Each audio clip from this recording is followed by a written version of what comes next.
on va voir comment est-ce qu'on peut dessiner soi-même sur Scratch ou faire dessiner un de nos sprites. Alors ici, on peut cliquer et aller choisir ce qu'on appelle une extension. C'est d'autres bouts de code qui ne sont pas les bouts de code de base, notamment celui qui s'appelle stylo. Ça nous fait apparaître ici un certain nombre de nouveaux blocs, notamment deux qui sont hyper importants. C'est stylo en position d'écriture qui va permettre au sprite, à chaque fois qu'il se déplace, de tracer un trait où qu'il aille, et relever le stylo qui, au contraire, arrête de dessiner.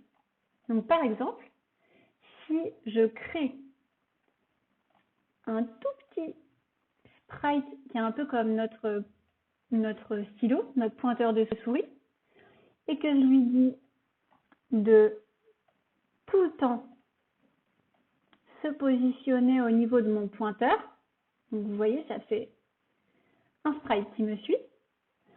Je peux aussi lui dire qu'il écrive à chaque fois que je me déplace. Après, je peux aussi décider de ne pas mettre le stylo en position d'écriture dès le démarrage, mais par exemple, quand j'appuie sur A, j'écris, et quand j'appuie sur, par exemple, B, je relève le stylo. Je peux aussi décider qu'au début du programme, j'efface tout ce qui avait été fait avant. Donc là, j'efface tout. Si j'appuie sur B, ça arrête de dessiner. Et si je rappuie sur A, ça recommence. On peut aussi choisir la position du stylo.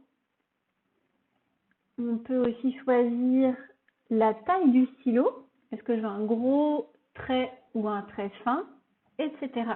Et ça vous permet de créer un projet de dessin.